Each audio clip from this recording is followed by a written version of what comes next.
to another episode of TNFro is Reading. How I'm your host, Felicia Baxter, and I'm broadcasting this wonderful Sunday bright, well, it's starting out a little bit bright, but it's starting to cloud up, and that's how it's been for this past week. This past week has been a real shit show, I just can't say. I pray for understanding and peace. The week started with another murder of an armed black man caught on videotape. We watched this snuff video about now 7 days ago, and this week has ended in violent, fiery protests erupting all over the country from coast to coast. But I still reflect on my blessings. I still feel optimistic about the future. I endeavor to be in a positive mood, and I will work harder to be positive. And I take hints and heed of what Voltaire said. The most important decision you make is to be in a good mood. So with that, I start out the episode with breathing exercise, yoga in place, how being in survival mode during this pandemic and this extended shelter in place. I'm going to share some of the tricks and tips that I have instituted basically since I've been sheltering in place since last year. I will also discuss what MLK meant the week before he passed away. He basically predicted the shenanigans and the violence of this past week. I want to also showcase police doing the right thing. I'm still having some WTF rants, RONA shenanigans, and RONA survival. Nerds are watching, reading, and writing, and I hope you will enjoy and learn something from this episode just as much as I've enjoyed creating it. And thanks.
Welcome to my midday yoga practice. I decided or added this routine during my live, prior to my live publication yesterday or the previous episode. But I decided that, number one, in order for me to effectively do this, I can't be trying to record at the same time as I'm actually trying to do the bends in the practice, because that's not just feasible and it's kind of crazy. But what I can do is record the breathing in the episode while from a different device, put it to the music that I was able to find on Spotify, and lead the practice. So we're going to start seated. Literally, this is a great stretch that you can actually do from the comfort of your home. We're going to start seated and we're just going to breathe in through your nose and out through your mouth. Inhaling and exhaling. Inhaling and exhaling. Inhaling and exhaling. Inhale and exhale. Inhale and exhale. Inhale and exhale. We're going to start this part of the practice by sun salutations. This is taking both of your hands, stretching it above your head, breathing in, breathing out, coming back to namaste. Inhale, and you're going to exhale and slightly bend to your left with your head facing to the right. Inhaling and exhaling. Coming up, centered sun salutation. Inhale, and then you're going to exhale, stretching to your right with your head facing to the left. Exhaling. Coming upright, sun salutation. Stretching all the way up, inhaling. Exhaling and stretching to your left with your head facing to the right.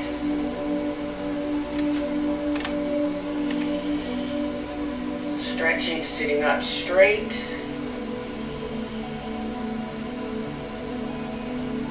Stretching to your right with your head turning to the left. Exhaling. You're going to inhale, sun salutation, hands stretched above your head, and come to center namaste. And this next one, if you have limited mobility at your waist or your back pain, do not attempt this. Only come as far as your back will allow it. You're going to take a deep breath in. Again, stretching your hands above your head, and then you're going to bend forward as far as ability, as far as you can. Exhaling. Inhale, sit up straight. Exhale. Going down. Inhale. Exhale. Inhale, sitting up straight. Exhale, down. Inhale. Exhale. Bending. Inhale. Exhale.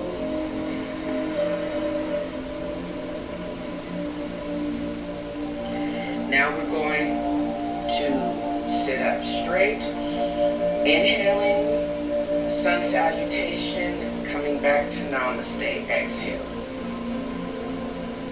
Now we're going to perform the Ardha Mattapastana, which is the half spinal twist.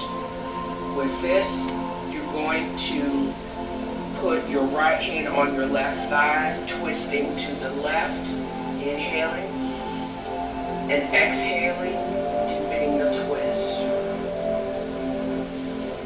Going to then turn to your center, inhaling, exhaling. Left hand on right thigh. and turning to the right, deepening a twist. Deep breath in, twisting to the left, exhaling,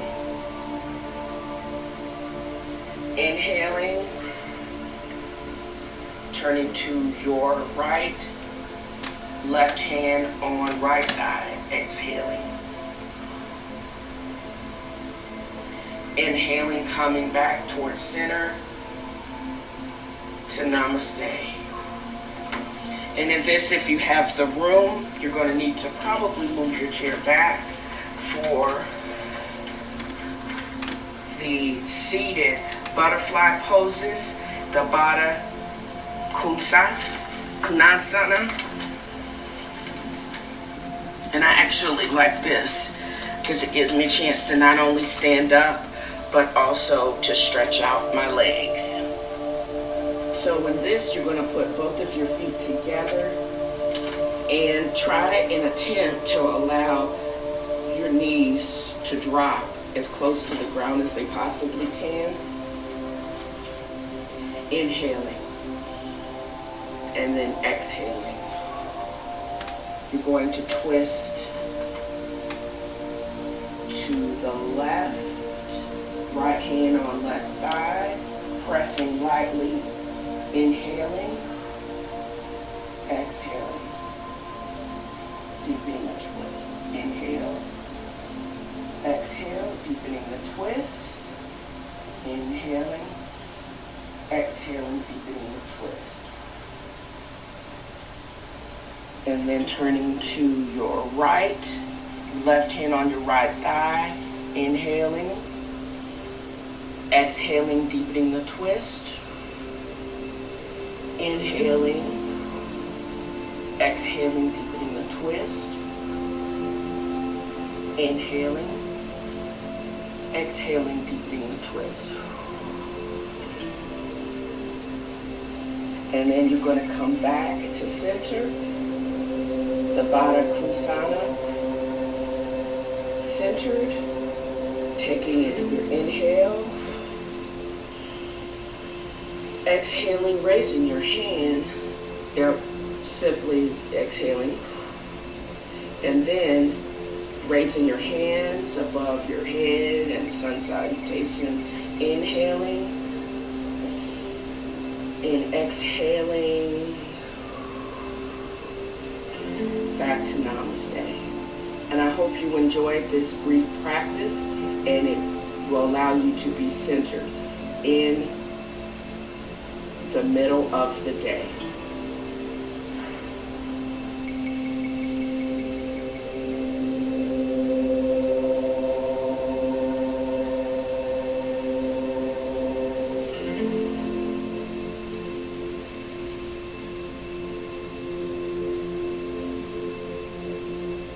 So welcome back to the episode, and I'm hopefully the mindfulness, although it was so short-lived, I hope that you have gained something from that particular part of the segment, and I'm hopeful that you will rewind or tune in to that part of the segment as needed, because I find it uplifting and I find it centering to be able to just breathe and do the stretches. What most other podcasters have found, they've had to do a 180 as far as what they have been focusing on. A lot of the podcasts talk about pop culture and a number of other things. I'm no different. I started this podcast simply because I was stuck in Kentucky, and I hated Kentucky, and I was in mostly like hotels and Airbnbs, and I could never feel comfortable. So I decided to start the podcast about something that I was reading and go from there. But I've had to shift my focus. I wanted not to focus on the crap show that is most of our people's lives at this time, but I thought it negligent and stupid not to comment on Corona. Corona has taken over 100,000 innocent lives. And yes, it could have been avoidable. And there's a lot of debate and a lot of sensationalism, I honestly think, and irresponsible reporting that is going on about this crisis. But it doesn't negate that the crisis is real.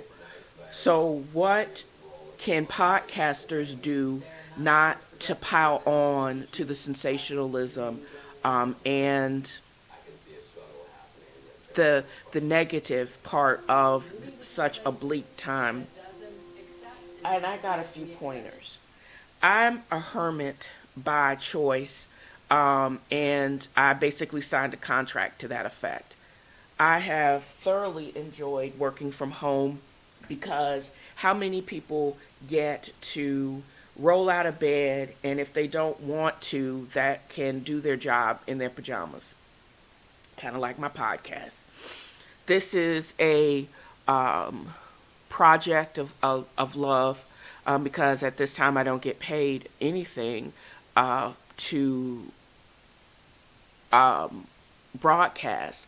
So I'm not censored and I don't have any sponsors. So I can say pretty much what I want to say within a certain degree, but I won't say something that's incorrect, or I won't, and I endeavor not to be negative. So for every negative thing that there's going on in the world, I'm going to work harder to bring 15 positives. That's just how I'm going to have to roll, because that's the only way I'm going to survive this. And I'm hopeful that even though I don't want to be known as a Pollyanna, and I'm not a Pollyanna, I just think that you have to recognize that there is bullshit in the world, but I'm going to have to be the Charmin and the Lysol, because you can't meet bullshit with bullshit and expect roses. That doesn't make any sense. So how does working from home or podcasting in place work? It is simple to me, because you have to have some type of routine in place, and the routine is not really a rut. It's really about establishing boundaries and being orderly in all of this disorder. I only have control over my day and the sequence that I do things. And to keep that sequence I find comforting. So getting up in the morning, prayers, yoga, meditation, brush your teeth, take your shower, and put on fresh clothes, underwear, without a bra, because ain't nobody fitting to do that. And writing as much as you can and creating positivity. Don't give up those things. And I started scripting out certain segments of my show and posting it to my blog, because that actually has to become a part of my outlook, or that has to become a part of the routine. Constant creation within shelter in place will also keep your mind and creating positive energy and being in a routine to continue to create positive energy every single day, and then sharing it with other people. That is how you continue. You have positivity on repeat. And I like that. I'm going to have to write that in. Positivity on repeat. Also, it also comes to figuring out what you're going to eat and being so blessed. There are people that are establishing COVID gardens and shelter-in-place gardens, like they did the victory gardens they had back in the day after World War II or during World War II. I don't have that as a luxury at this time, but I'm working on it. I have and I still subscribe to several or still subscribe to one food service, Blue Apron, even though I'm so over all of their chicken recipes. You don't have to get that. You can skip multiple deliveries, but because you subscribe to the service, they allow you to still have access to the recipes themselves. So you can actually endeavor to buy local and have somebody else shop with you. Big ups to the Instacart people from Publix and Sprouts. I can actually still pair my wine and buy the ingredients for the recipe to cook in my own kitchen. And I also have several, the plasticware that I can actually deep freeze certain components. You have to still be mindful of portion sizes, etc., and then plan accordingly, because you don't want to have to be a star on my 600-pound life, because that would be stupid.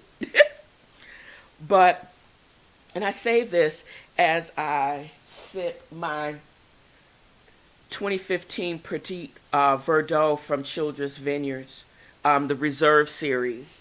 I had today, I had some beefaroni, which I actually sauteed and it was really good. Some garlic and butter, some sauteed asparagus with in butter and garlic, as well as, and I paired that with my filet mignon, or my filet wrapped with bacon from Omaha Steaks. Probably one of the best purchases that I did at the beginning of this crisis, because I had no idea that RONA was going to run rampant through the meat packing and processing industry, and there were going to be shortages. And I'm just, again, so thankful that I already work sheltered in place, and I am still able to think outside of the box and get the deliveries and do what I need to do in order to be able to survive with positive and peace of mind. And these are just a number of things that if you're going to survive this crisis, you have to be mindful of not only yourself but others. Having and establishing a routine, planning and cooking for yourself, ordering when it's for fun, because that's how you're going to keep the restaurant and other service industries in place. But there's also a way that cooking for yourself is in cutting up, being your own sous chef and getting your family involved with those things. That is how you're going to actually, and buying local. Those are the ways that you're going to be able to survive this crisis. And I endeavor to continue to share or to add to this part of the segment in upcoming weeks. Survival mode while sheltering in place. This episode in our culture and in the community, I don't think is going away anytime soon. And so we're going to just have to make plans for surviving this and flourishing, because we do need human contact, but there are other ways, again, and I'll share this with you if I can ever get this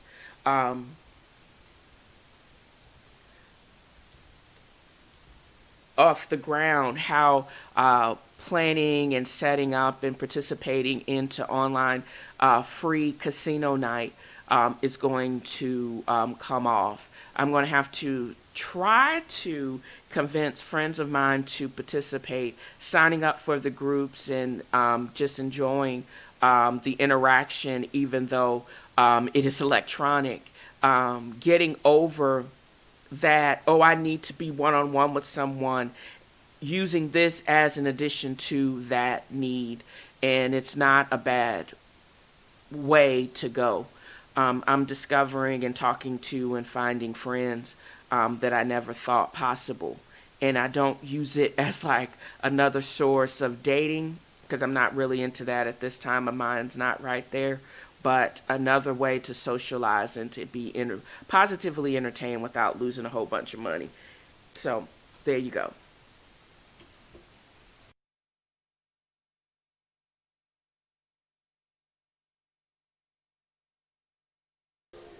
In the week prior to his death, he was conveying his speech, The Other America, in 1968. He was being picketed and jeered maybe by the grandparents of these fools protesting the quarantine. His words were very clear, and his thought process were very clear. He had just established, or was getting ready to establish, the whole poor people's movement, looking for jobs and just social equality. And his thought process was actually really rational, and I don't think so radical as you would think. He writes and he said, it is not enough for me to stand before you tonight and condemn riots. It would be morally irresponsible for me to do that without, at the same time, condemning the contingent, intolerable conditions that exist in our society. These conditions are the things that cause individuals to feel that they have no other alternative than to engage in violent rebellions to get attention. And I must say tonight that a riot is the language of the unheard. And what is it America has failed to hear? It has failed to hear that the promises of freedom and justice have not been met. And it has failed to hear that large segments of white society are more concerned about tranquility and the status quo than about justice and humanity.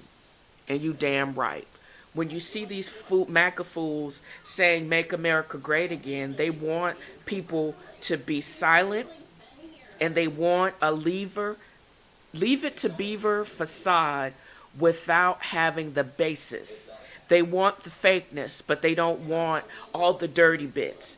They want to cover it up, they want to shut it up, and they want to use force to be able to shut it up.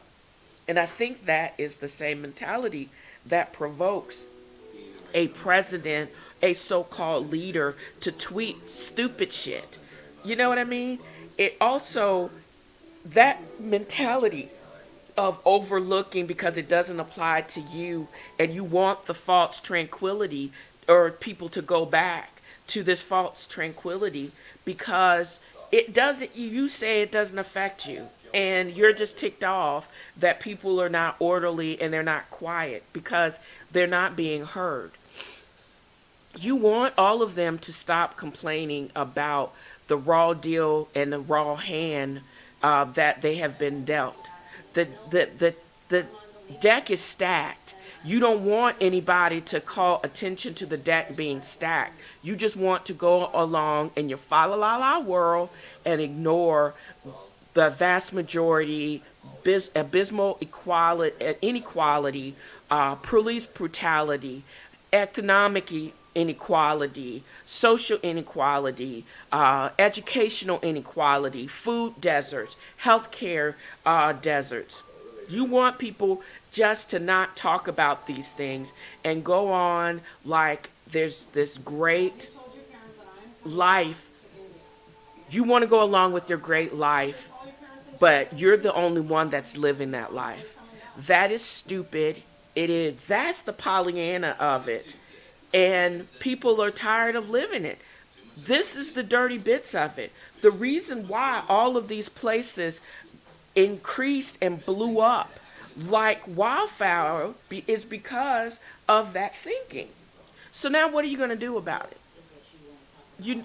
Fanning the fire is not going to help. Not telling people wait and be peaceful, that's not going to help either. What's going to actually help is the dialogue starting and people starting to truly listen and say, what is the problem? Then saying, okay, that's the problem. This is what we're going to do about it. Looking at the source of what sparked or ignited the bullshit, making sure that not only is Chavin going to get the book thrown at him, but I don't know if a Class D felony conviction is going to be helpful, but making sure his wife gets 3/4 of all the shit he's fitting his money and etc. that she's fitting to get.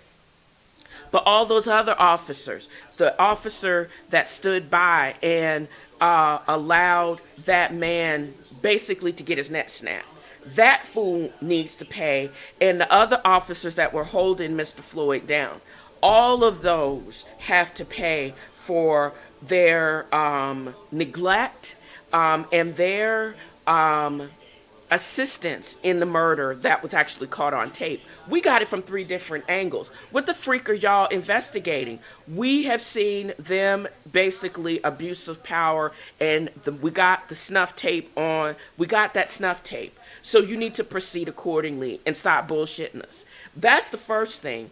And then look into all of the other things that people are, the frustration, not being heard, having the worst unemployment, getting back to work, being able to take care of themselves, getting the education that means more than passing a standardized test, but having the skills or getting the skills that's going to allow them to be a productive citizen. Those are the type of things.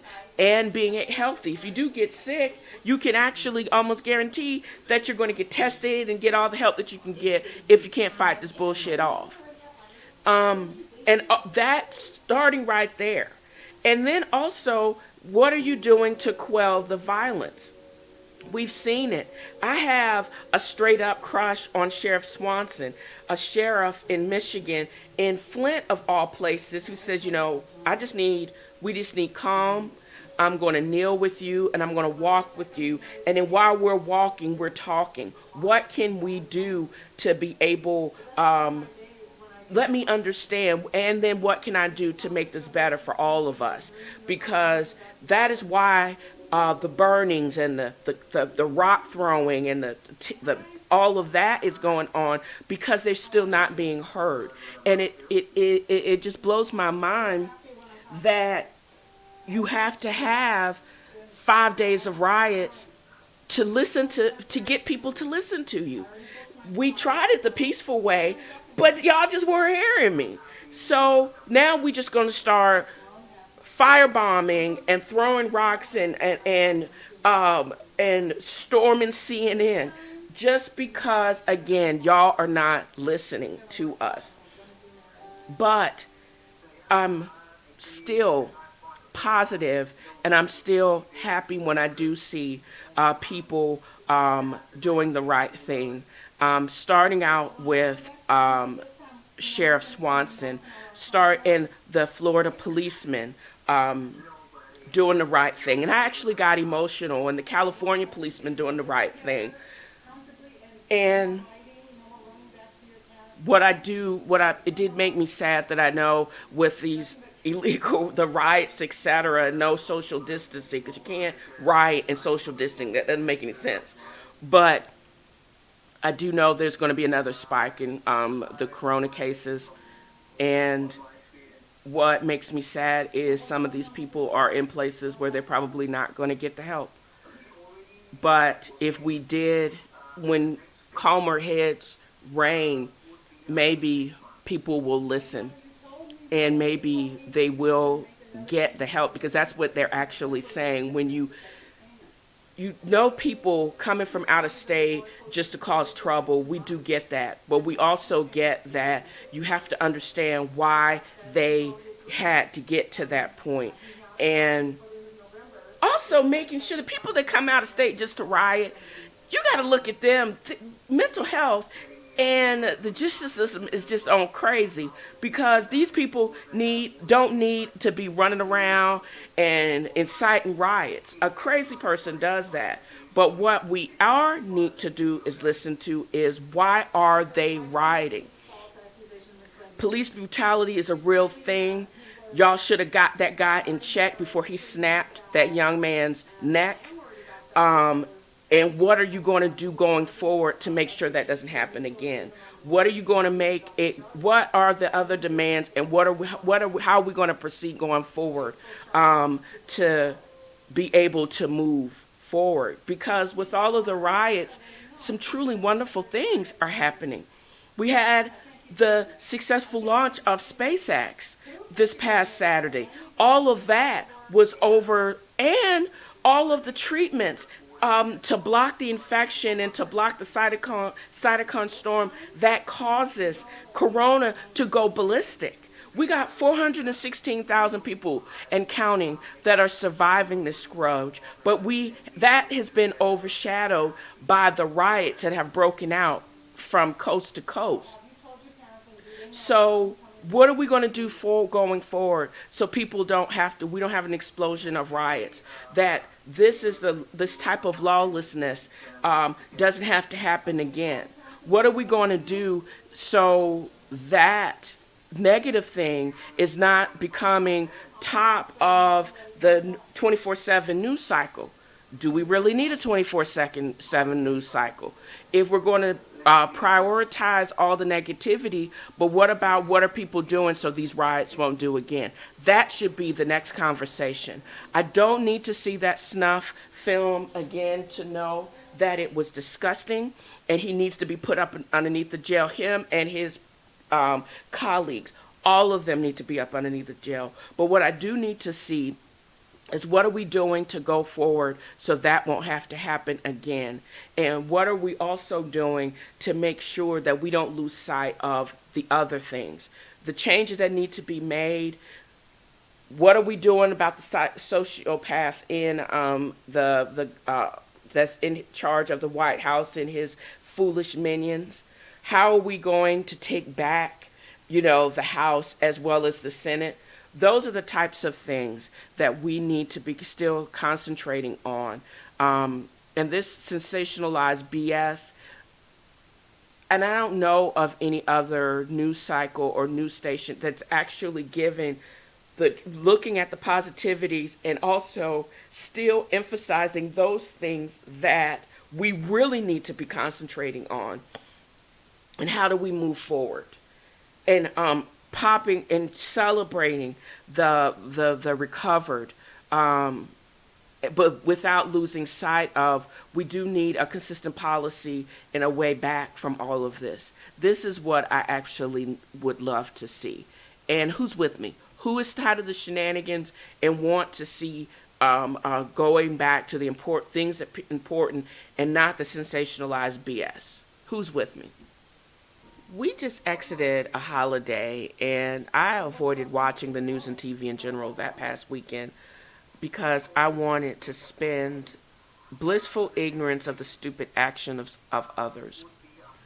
I knew, even when I was watching NASCAR, it was the Coca-Cola 600, and I had realized that there was about, 5 or 6 years since the last time I had actually had the pleasure of going to a race. And yes, I'm an African-American female, cisgender, that with the fro, that loves NASCAR. I like the majesty. I love the technology. I think Jimmy Johnson's a hottie. I hate the Bush brothers, and I think they're stupid, and I think they're douches. But that's the only TV besides 90 Day Fiancé that I actually watched that weekend, because I wanted to avoid a bunch of BS and I did not want to cuss. The news cycle and other podcasts and bloggers, they give so much time and negative energy to the BS that is our zhuzh, but I did need to vent. And even after I posted this on the 26th, I have since added a lot of WTFs and people that need a bag or two of gummy or life-size penises. The bottom line is, I wouldn't drag you if you don't do or say dumb-ish. And to celebrate this, did you guys know that you can actually either ship a bag of chocolate penises, as well as a life-size penis and glitter bomb anonymously through shipabagadicks.com. Shipabagadicks.com is one of those sites that you run up against kind of by accident, but it's a combination of the time that we live in. And even though I sent it to my cousin as a lark, and just because I have a weird sense of humor, I neglected to tell her that I was sending it to her. And it made her cry, and I'm still apologizing for that. But there are just people that have made this list for the stupid crap that they've been saying for the last couple of weeks. But when you go to shipabagadicks.com, you can enter the promo code TNFro got jokes, or just TNFro, TNFro, to get up to 15% off of your order. And these are the people and situations that I need that need a bag of gummy penises. You see people packed like sardines on airplanes, partying together in packed bars and pool parties with no mask, and making light of a virus that's on a seek and destroy mission. This virus is so genetically malignant, it just feels to me that it's so man-made, like a retrovirus gone left. That's what it seems like to me. It's just too contagious, no treatment for it, and it just fucks up the same system that should be able to get rid of it. Also, the riots that I was talking about stem from the snuff film that was the death of Mr. George Floyd. But all of the officers that broke into Breonna Taylor's Louisville apartment while she slept, and Mr. Ahmaud Arbery, he got killed while jogging, of some overzealous white men with lynching on their mind. Joni Ernst, the Iowa senator who defended her government lack of stay-at-home order and to support a broken economy in the Farm Belt. And she neglects to talk about the food deserts and the lack of medical expertise in her rural community. And all her rural community and at all those food processing plants are seeing an uptick on this deadly virus that's killing people. Really, girl? We got Christian Cooper, the gentleman, the bird watcher, Harvard graduate, asked a white girl, Amy Cooper, a.k.a. Karen, to leash her dog in the bird watching sanctuary of Central Park. She goes into full white girl Karen mode, calls the police, falsely reporting Mr. Cooper attacking her, emphasizing his blackness while strangling her dog. Franklin Templeton saw through the bullshit and they fired her ass. Why I hate Florida and Georgia, we know now that they've been falsifying data. Georgia has corrected 3 weeks of data, and they will lie to speed our reopening at the detriment of the public, just reinforcing that most lives don't matter at all, and the almighty dollar matters more than people. The expendability of life is what I find shocking. So, I also... Trump has been pissed off for a lot of reasons, but he says he's threatening to pull the RNC from North Carolina because of how the state is still shut down, and they don't think it's going to be open for the RNC convention, the rah rah rah shish boom ba lies that they want to sell, and he again double down on his lack of empathy and ability to say how dangerous that would be to hold a convention in a pandemic, and threaten to pull because it is dangerous to people. Boy, bye, pull it. Go to Tampa, kill people.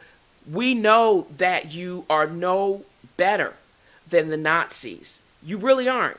because you want to extinguish out anybody that tells you no or tells you the truth, that calls you out on your lies. Go ahead, do it, pull it. I'm tired. And then for the governor, the governor, and then the mayor of Tampa saying, "Bring it here. We don't care. We'll no, we don't need that. You don't need that kind of smoke, because that would be stupid." And then you had the cover up of the guy, the Republican that didn't tell people that he tested positive for COVID up in Pennsylvania. I'm so tired. I'm just tired. You have politicized a pandemic. Really?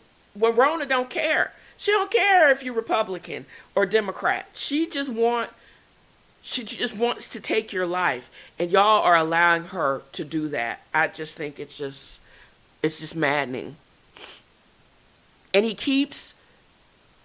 he doesn't understand why the tweet should have been, if he was not a dumbass, keep the name of a woman that died accidentally in the political office out of your tweets and her name out your mouth, because you were lying about how that lady died. And then when Twitter calls a flag on the play, and then you get mad, saying that they should be responsible for the actions of the dumbasses like yourself on their companies. You just basically reiterated why they tried to stay out of it, but they reiterated why they flagged those stupid tweets. Because you can't lie, and you cannot incite riots, and you cannot incite violence on these platforms, and that is why they're going to be responsible for you fanning the flames. Why don't they just deactivate his account like they do for the neo-Nazis and these other hate groups? Really? Really?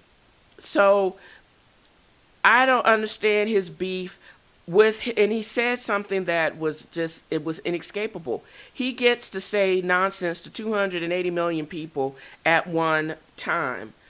Yeah. And we want you to shut up. And just block him either block him or don't subscribe to his stream.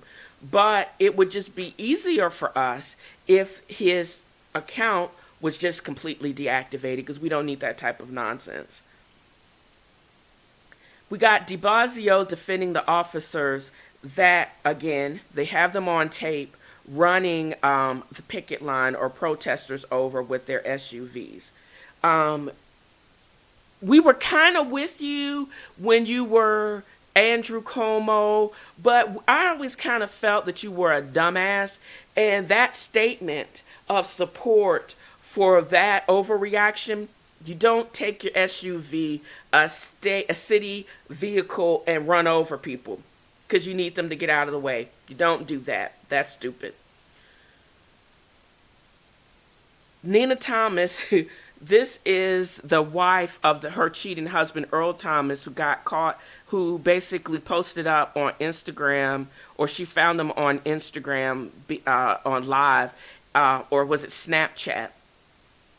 And said she her and her girls rolled out and bust up in the house and said, "I got something for you and them hoes." She found him cheating, compromising of the Raven. He's one of the players on the Ravens. Caught him in a compromising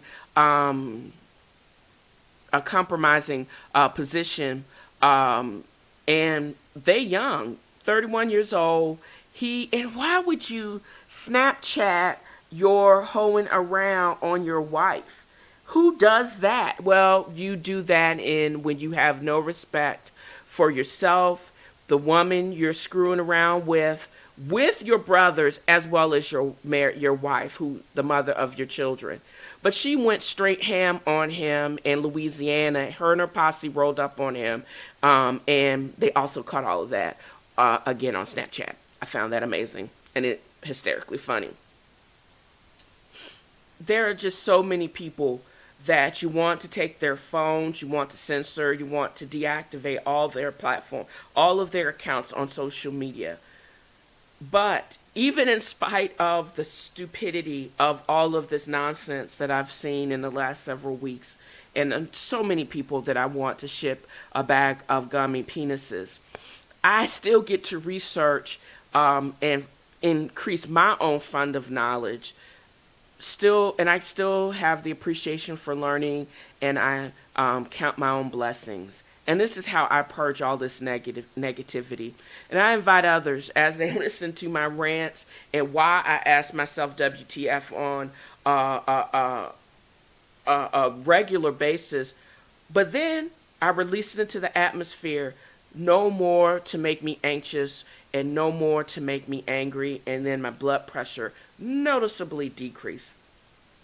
You don't hold on to useless things if they're not going to be helpful to you at all. And just like Voltaire said over centuries ago, life is too short, time too valuable to spend it on what is useless. And I firmly believe that. You need to write that into your spirit. So, what are nerds like myself watching? Well, we are continuing to watch the hopefully never-ending saga. Well, at least for 3. I think there's only one more episode in this season, and it's been renewed for season 5 of Insecure. And this episode, what is it called?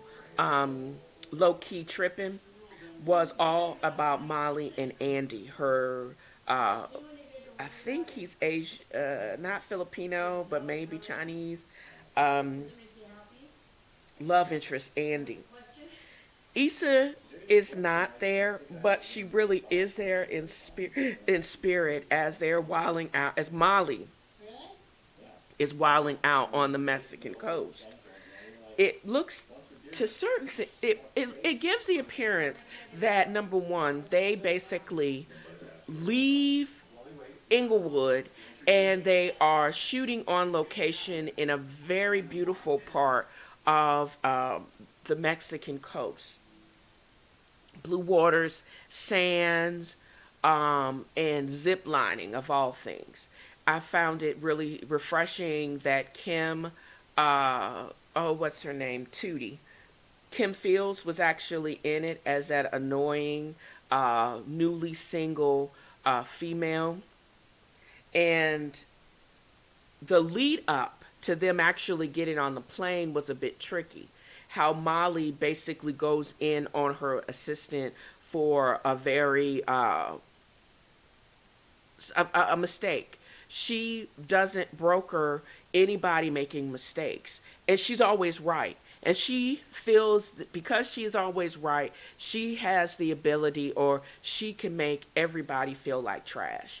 And she just can't understand why, number one, everybody doesn't realize this, and number two, why she holds on to things. Because she basically she goes ham on the little pool girl because, like jackass, she forgets her key card. The bottom line is that I don't know if she missed it or not. It doesn't matter.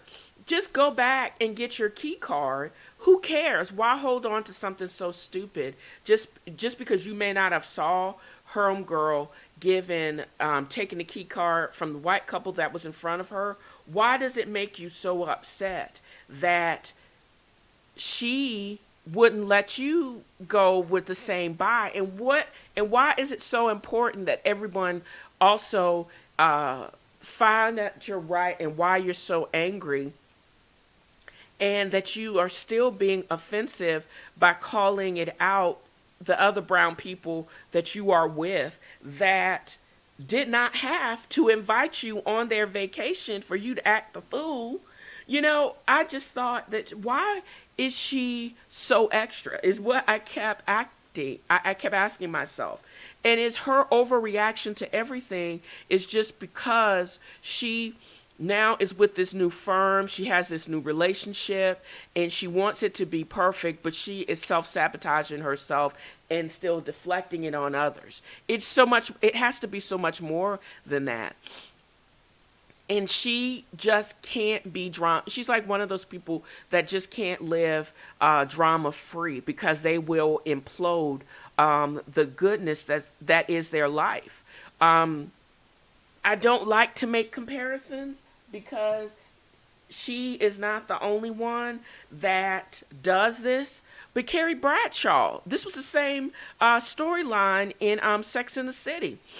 When Carrie was with Aiden, who was a great guy, she basically was looking for something to blow up her life. And she ended up going right back to Big. They ended up, of course, getting married and a rich and wealthy man and happily ever after.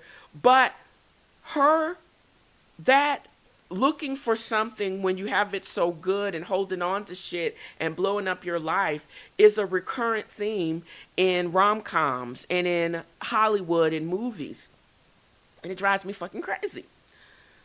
But I'm waiting to see if Issa is on that same ish too.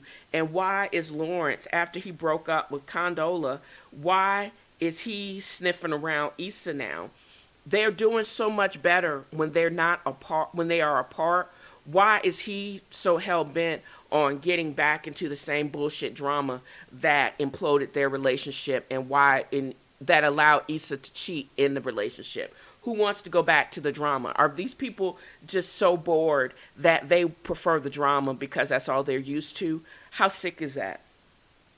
And then I finished up that and I was watching The Weeknd 2019. I think I watched this on Epix, and I think after I finish recording this episode, I'm actually going to go back and watch it again. But it is the tale of a weekend spent at the character Sashir Zamata. She is a struggling comic who is going for the weekend to celebrate her ex-boyfriend's birthday with his new girlfriend. And it's like there was a whole bunch of one-liners, but what I want to read you is, I love her natural hair, and it gave credence to after a breakup, you should be allowed to act like a fool, but there's a deadline on that. And she was way past the expiration date on acting like a fool after a breakup. She was 3 years out, and it looks like she was still waiting for something to happen. Slightly suicidal, but she backs off from that, and she obviously gets help. But the crazy thing is, he was also tripping because he had broken up with her. They remained friends. He invited her into his life, but he didn't want her to move on and have another life. He had actually was dating this woman who I didn't really understand, who I thought was kind of tragic also, had bought her an engagement ring, and which she had found 4 months prior to this, that he had bought 6 months ago, but he never proposed. So why is that? And why would somebody stay with someone that you know that there were moments, you know he has the ring, but why aren't you good enough to propose to, and why he keep trying to hold on to his past life with his ex-girlfriend? And it's like, the comic has been sleepwalking for 3 years, but so has the dude been sleepwalking for 3 years. It's like they all have been taking collective anesthesia, waiting for something or some relationship that is supposed to fix them all and come to fruition. It was never going to happen that way. I like the fact that it was right outside of LA. It looked like Ojai to me. And I just like the overall look and feel of the bed and breakfast that was run by Kim Whitley, who played Sashir's mother. And she was even having her own issues with in her marriage, and it just gave another dimension to Black love. Black love is not all fun and games. It can be a little messy. And sometimes you have to have the strength and the courage to walk away. And also, it takes courage to start again. And that's exactly what she did when she met the other gentleman who was also had just ended a relationship, and he was finding his way back and to the Shashir's character. So I thought that was actually a very good, great movie. And I suggest that you look it up. 2019, The Weekend, starring the comic Sashir Zamata. Then I followed that up by the rental of a movie that I'm probably going to have to watch again, because this was actually supposed to drop in the movie, but this is a testament to people are going to, that Hollywood is going to prevail. They're going to figure out ways. How do you have a premiere while people are sitting in their house? This movie, The High Note, actually dropped on the 29th. And I'm wondering how well it's doing as far as streaming. Let me go up and see, can I get this movie again? Because I'm actually going to have to watch this again. I was trying not to like this movie. One, I was ticked that they charged me $20 to see this and sit in my house. That's the thing that tripped me out. That's number one. And then it stars some white girl that I've never heard of, and Tracy Ellis Ross. Not a fan of her. Not since Girlfriend. And I just realized one of the girls from Girlfriends is on a movie that I actually watched with Kevin Hart recently. I just realized that. But and I don't watch Blackish because I don't like her or that Anthony, the guy, the high voice Anthony character. So I was intent not to like this, but the more I kept it on, the more I thought the music again was sick, and how I don't know if it was supposed to emulate her mother's career, or how it was supposed to look at if Whitney Houston had survived and she had listened to people, or she had people that surrounded her that was truly about producing good music and could have inspired her to do that, how her career would have been just so positive. The bottom line is, Whitney Houston, it seemed to me, was too much for this world. She had tragedy in her life stemming from the time that she was a teenager. Her mother was a fuck up. Her father was a fuck up. I'm sorry. And her daughter, Bobby, didn't stand a chance. The reason why that character, the son, survived was because his father was a saxophonist, but he had some sense and he was able to protect and to raise her. Bobby did not have that. She had her mean-ass grandparents, and she had her crackhead father who wasn't shit.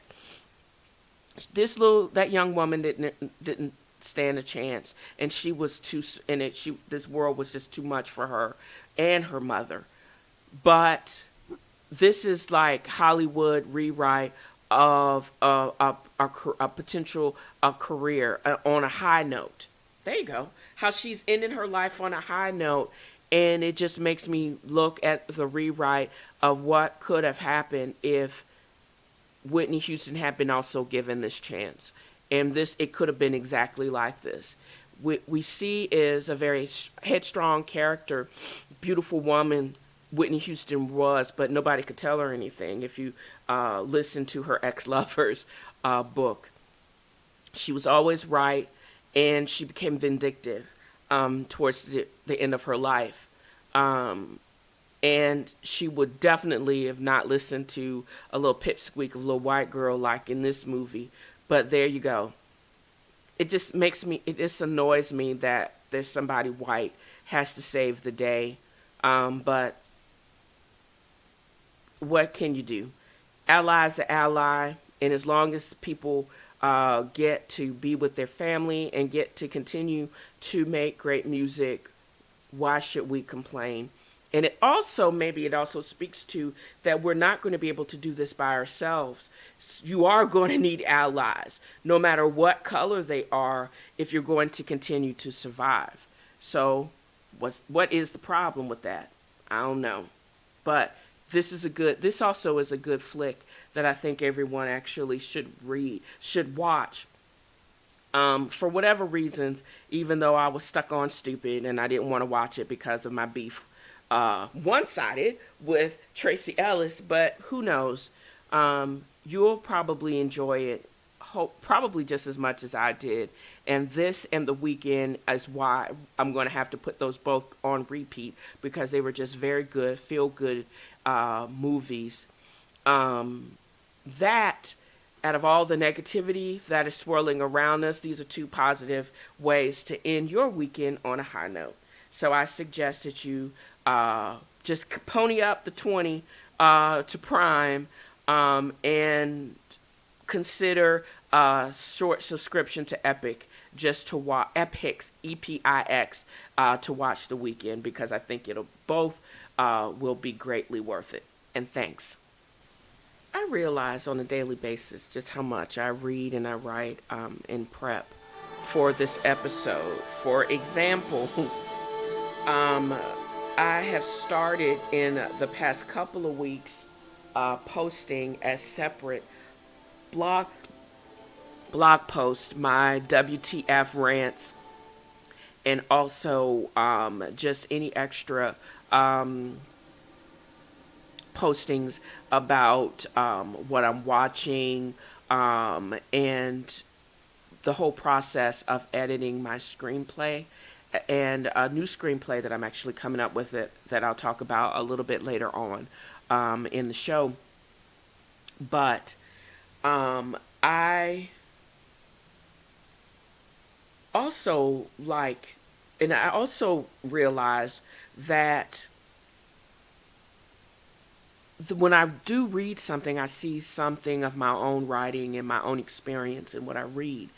I never thought that was so much more so in the over 900 pages of Tolstoy's Anna Karenina.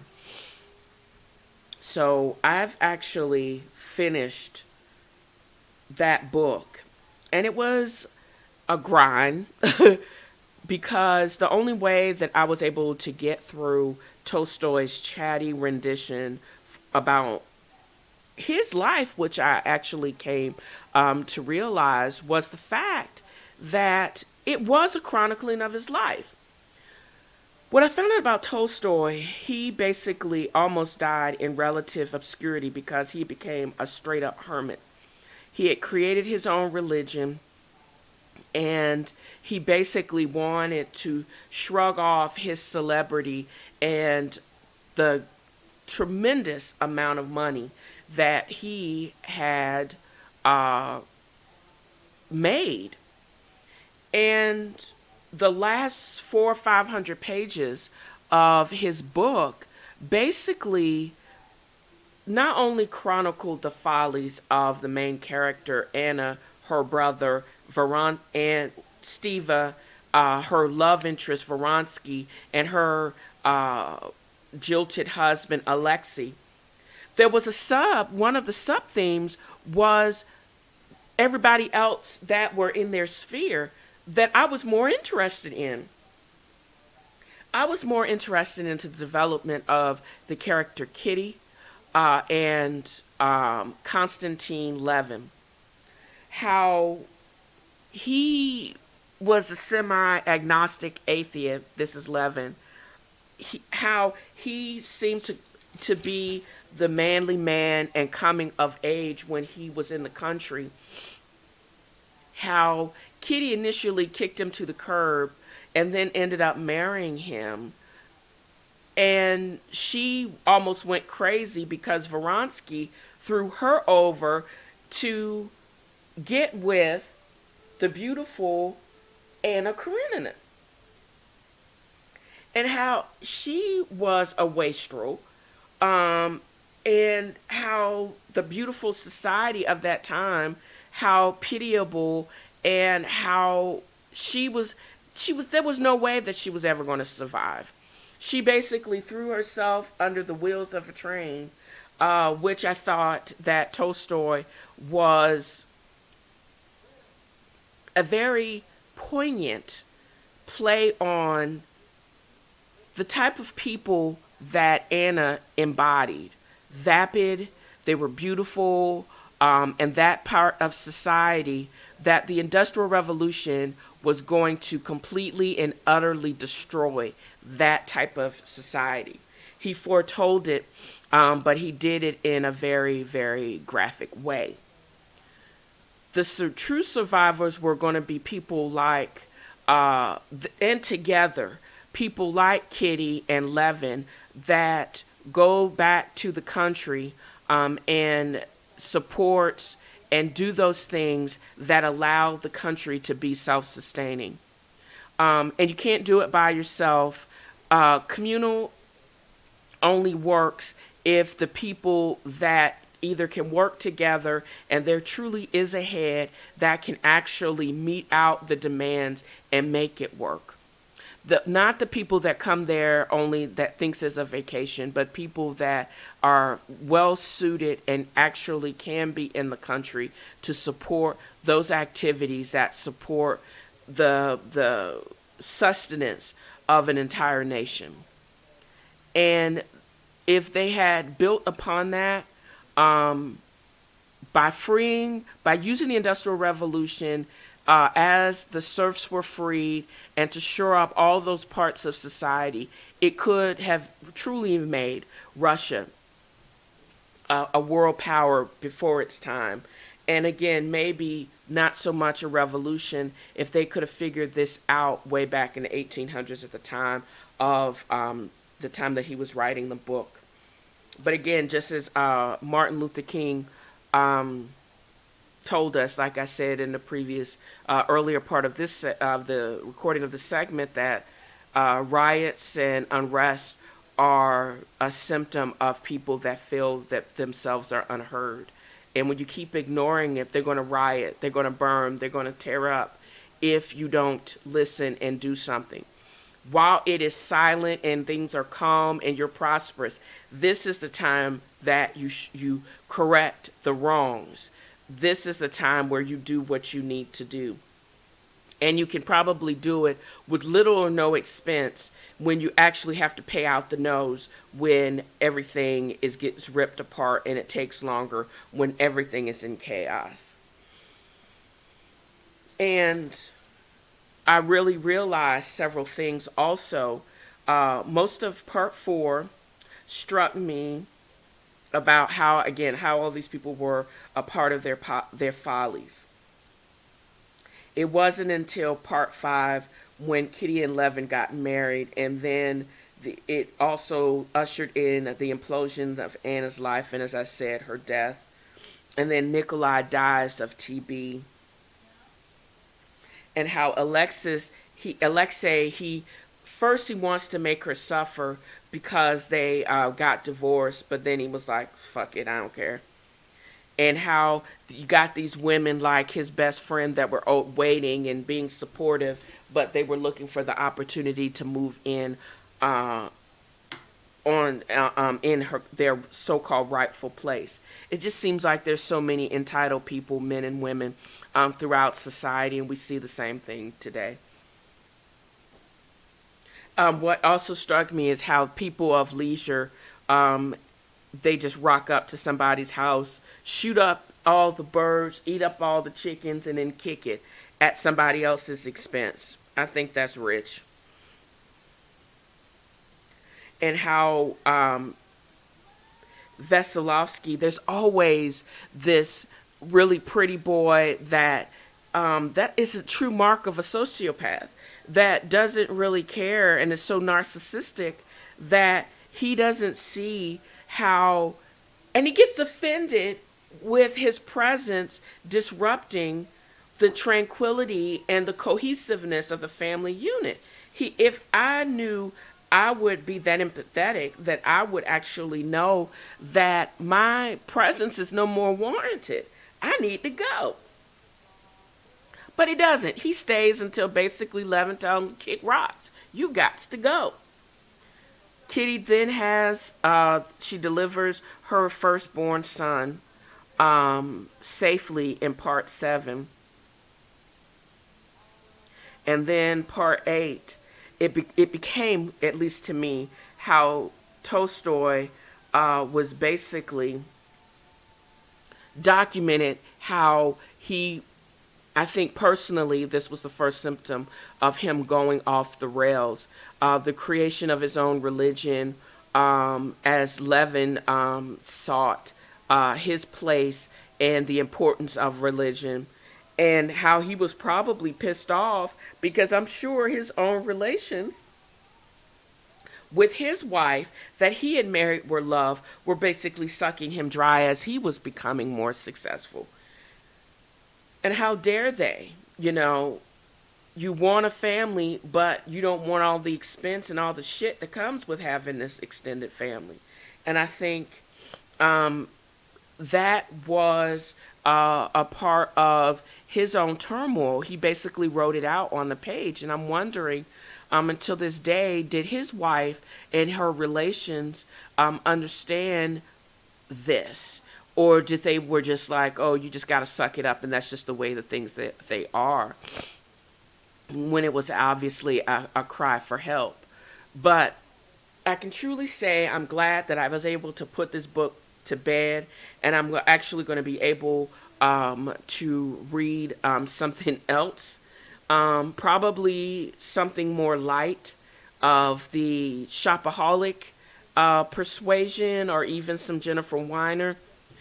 This was a bit too heavy for me to get through in this trying time. I'm trying to keep it light, still being informed about things that are going on with me, but also looking to those things that are a little bit more lighter and fair than the heaviness of over 900 pages of Tolstoy.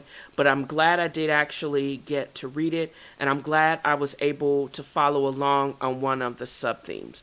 That's the only way that you're going to get through a book like that. Being able to read rapidly and get to those parts and those characters and those themes and follow that through the book instead of trying to take it all through the totality of the millions of words in this work of art. So, nerds are all also writing. Well, this nerd is. I still endeavor to rewrite and republish my Not My Family faux autobiography. I am still right in the middle of the extreme edit of my first screenplay, Hamilton Heights, and I've started a new endeavor. Similar to my passion project, which is my podcast, I've started writing noir nouveau riche, which is, and I actually am thinking about calling it Stupid Black Rich or Stupido Noir Riche, Nouveau Riche. After watching Crazy Rich Asians and a couple of art house Nigerian movies, I realized that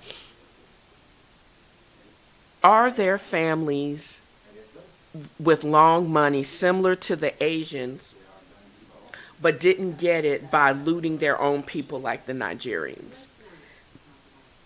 And could I also marry that with African American families besides entertainers like Robert Johnson and the owner, the former owner of BET? Could I create that type of black family from prior to the Civil War that were crazy rich for obvious reasons, that still their family is still that wealthy. I think that they can be, that type of family does exist outside of the sub-Saharan African continent on a whole other level. They're not royalty per se, but they are of a class of people that, why can't we explore that? And why can't they have a female heroine? I'm with it. And if nobody else is writing it, why can't I write it? I'm also thinking about reading, oh, that's right, books I was going to buy in addition to Martin Luther King's speeches. Edith Wharton, that's why I wrote Hamilton Heights, because I was kind of envious of the BBC's version of Jane Austen's book, like Pride and Prejudice, and updating of The Heiress, looking for other female writers with similar interests as mine, but exploring it from an African American standpoint. I think the world is ready for that. And in my next several episodes, I plan on writing this week the heroine Stacey Burke, how everybody else and how she experiences black love as well as her relatives. Her gay cousin Lyle gets married. Her favorite Aunt Ellen finds a lump, and how she tests positive for BRCA1 and 2, and they go through the double mastectomy together. And the Apollo Preservation Society, and when she has an ultimate run-in with Judith, her father's first wife. And then there is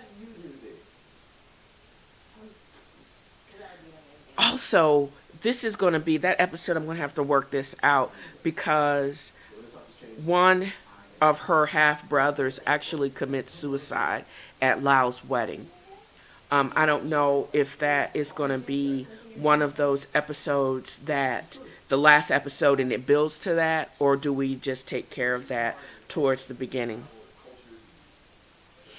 And also, I'm going to have how Stacia also is a Formula One owner, and why she did not participate as a JPL engineer, why NASCAR could not have invited her, and why she was basically shunned by them, even though she created, her and Lyle actually created and patented a upgrade on the Formula One that they are making buku bucks from.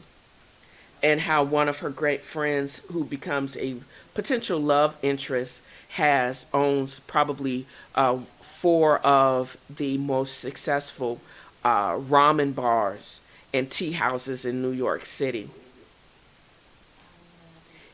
And her own house on Strivers Row becomes the epicenter for culture and becomes the hottest ticket in town, as people want to meet her and to see inside of that glamorous mansion, including her own relatives. And even though it starts out, somehow her youngest brother, Dorian, who wants to do the right thing and have family solidarity to his mother, he ends up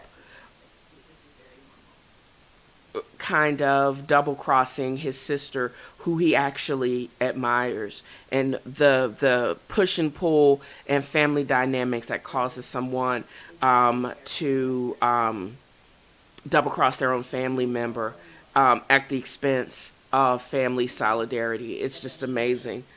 But it also is a celebration, as I said, hopefully of black love, which I've never experienced, so I'm interested in seeing how all this is going to work itself out. My memory and my negativity towards that, and family dynamics in general, I'm hopeful that I can actually reverse all of the negativity that I've experienced also in my personal life and make a family that is entertaining and is screwed up, but somehow they redeemed themselves. So there you go. So is anybody, or does it seem to anyone else, that we're living in a collective high anxiety stream of verbal abuse? In our 24/7 news cycle, Twitter, Instagram, the barrage of trash talking and incendiary language coming from so-called leaders and others charged to protect us. It's just like they are perpetuating ongoing nightmare abusive relationship, and perpetuated by a corrupt administration. And it seems that state, local, law enforcement, they've all gone off the rails. If you're having difficulty navigating through this, and you're questioning your need for help, please ask for help. It's out there. And by professionals, not your grandmama, not your family members, because the level of pathology that we're all experiencing, you cannot dump it on an unsuspecting public. There's 24/7 help if you want to chat at the suicidepreventionlifeline.org/chat/.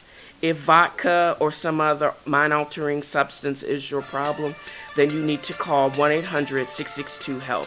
That's 1-800-662-4357. And again, they're open for 24/7. So in my notes, I have the links to Headspace, Dr. On Demand, and Talkspace. That also, wherever you are, in the park, in your house, in the basement, in the bathroom, in your car, you cannot do this alone. And again, do not depend on your family and friends, because they are not equipped or trained to help you unpack the years of psychological detritus. I implore you to utilize the help that is right at your fingertips, on your phone and on your computer. We just can't, there's no way you're not going to be able to survive this without getting some extracurricular help. I implore you to do such. And this is the end and where I leave off for my podcast for this week. And I'm hoping you found something that will, in this podcast, that will uplift you, expand your knowledge by also entertaining your funny bone. And again, this is TNFro recording, and I hope you have a great day and the beginning of hopefully uneventful and peaceful week. Thank you for listening.